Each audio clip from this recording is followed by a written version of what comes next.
እሺ ተመልካቾች በዛሬው ቪዲዮ ላይ ፍላት ቲቪያችሁን ኦን አድርጋችሁት አውቶማቲካሊ ፓወር ኦፍ እያደረገ አልከፍት እያለ ካስቸገራችሁ የዚህን ችግር ምክንያቱንና እንዴት በቀላሉ ደግሞ መፍታት እንደምትችሉ አሳያችኋለሁ። በጣም ቀላል ስራ ነው። ሰሪ ቤትም ሳትሄዱ ብዙ ወጪም ሳታወጡ በራሳችሁ በቀላል በሆነ መንገድ ችግሩን መፍታት ትችላላችሁ።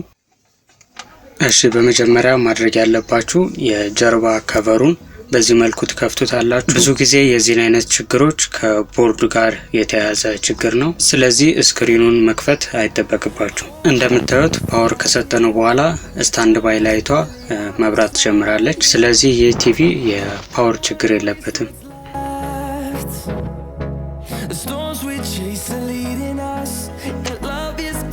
ስለዚህ አሁን የፓወር በተኑን ተጭነን ቲቪው ይከፍታል አይከፍትም የሚለውን ነገር እኔ እንደምታዩት ነው። ቲቪው ከከፈተ በኋላ አውቶማቲካሊ ራሱ ሸት ዳውን ያደርጋል። የዚህን አይነት ችግሮች ምክንያታቸው ብዙ ሊሆን ይችላል። ለምሳሌ የባክላይት መቃጠል የዚህን አይነት ምልክት ሊያሳይ ይችላል። በተጨማሪም ሜን ቦርዱ ላይ ኤስኤምዲ የሆኑ ፊልተር ካፓሲተሮችም ሾርት ካደረጉ የዚህን አይነት ችግር ሊያሳይ ይችላል። ሌላውና ዋናው የዚህን ችግር ሊያመጣ የሚችለው የሬጉሌተር አይሲ ችግር ነው። ስለዚህ አሁን የሜን ቦርዱን ኬብል ነቅዬ ከእንደገና ሞክረዋለሁ። እንደነገርኳችሁ ሜን ቦርዱ ላይ ሾርት ካለ ኬብሉን ከነቀልኩኝ በኋላ ቲቪው የመስራት ቻንስ ይኖረዋል። ነገር ግን ኬብሉን ነቅዬም ቲቪው የማይበራ ከሆነ ሜን ቦርዱ ላይ ችግር እንደሌለ ማረጋገጥ እንችላለን።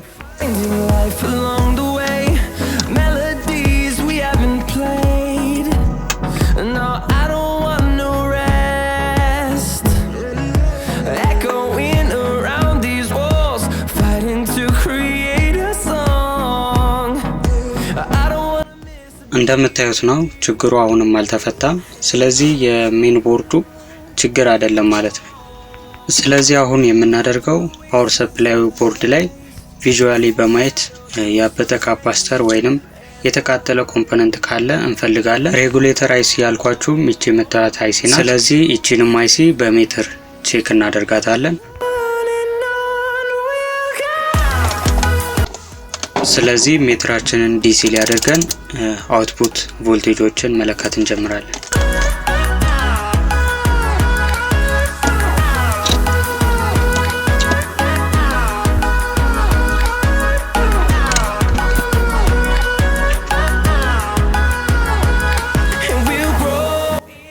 እያንዳንዱ የአይሲዩ ፒኖች ሊኖራቸው የሚገባውን ሪዲንግ በምስል አስቀምጥላችኋለሁ። ስለዚህ ቪዲዮውን ፓውዝ እያደረጋችሁ እናንተ መለካት ትችላላችሁ።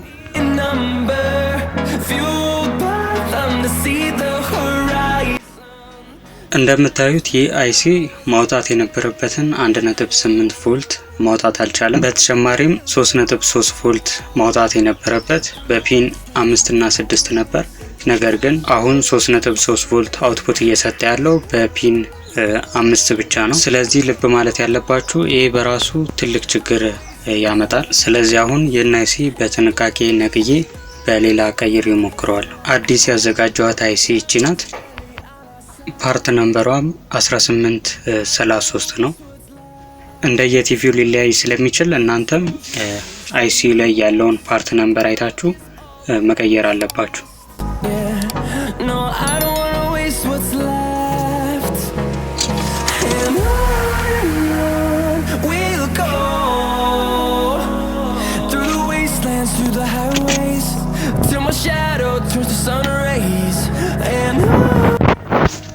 ብሎወር ተጠቅማችሁ አይሲዎችን ለማንሳት ሞክሩ። ብዙ ጊዜ ፔስት ብትጠቀሙ መከራችኋለሁ። ምክንያቱም ከፍተኛ ሙቀት ስላለው ቦርዳችሁ እንዳይጎዳ ያደርግላችኋል። በተጨማሪም አይሲው ቶሎ እንዲነሳም ያግዛችኋል።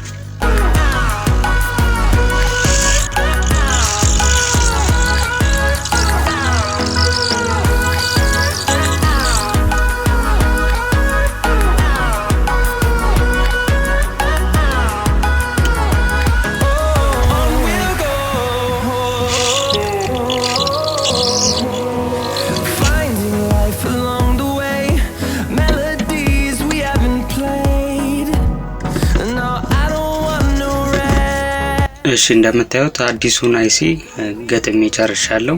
ስለዚህ አሁን ቼክ እናደርገዋለን።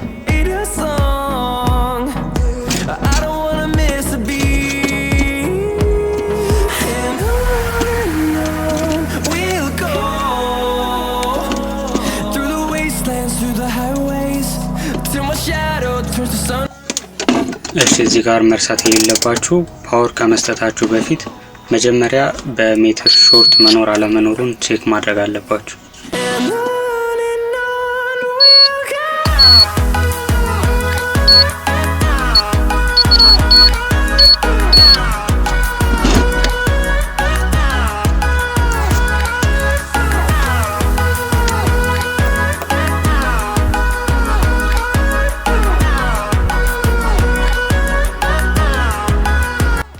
እሺ ተመልካቾች እንደምታዩት በተሳካ ሁኔታ ቲቪው መስራት ጀምሯል።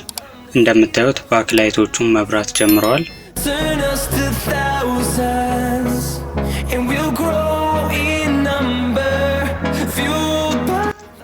እንደምታዩት የቲቪውን ችግሮች ሶልቭ ማድረግ ችለናል። ቢሆንም ግን እርግጠኛ ለመሆን አይሲውን ቼክ ማድረግ አለብን።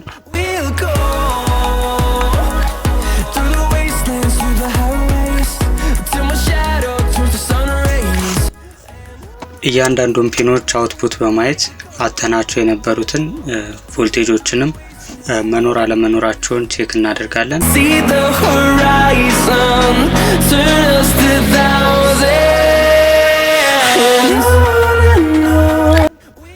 እንደምታዩት መጀመሪያ ላይ ጠፍቶ የነበረውን 1.8 ቮልት እዚህኛው አይሲ ላይ ማግኘት ችለናል። ስለዚህ የዚህ ቲቪ ችግር የነበረው ሬጉሌተር አይሲዋ ተቃጥላ ስለነበር ነው እና እንዳያችሁት ነው። ብዙ የሚከብድ ነገር የለውም። እናንተም ልትሞክሩት የምትችሉት ስራ ነው። በተለይ ለጥገናው አዲስ የሆናችሁ ሰዎች እና አሁን ወደ ጥገናው ለመግባት የምታስቡ ሰዎች እንደዚህ አይነት ቪዲዮዎችን ብታዩ መክራችኋለሁ። የዚህን አይነት ቱቶሪያሎችንም በእኔ ቻናል ላይ በቀላሉ ማግኘት ስለምትችሉ ቻናሌን ሰብስክራይብ ማድረግ እንዳትረሱ። እንዲሁም ይህ ቪዲዮ ጠቅሞኛል፣ አዲስ ነገር አውቄበታለሁ የምትሉም ከሆነ ላይክ እና ሼር ማድረጋችሁን እንዳትረሱ። ለእኔ ማበረታቻ ስለሚሆን በየጊዜው አዳዲስ ስራዎችን ወደ እናንተ ይዤ እንድመጣ ያደርገኛል። ሀሳብ አስተያየት ካላችሁም ኮሜንት ላይ ጻፉልኝ።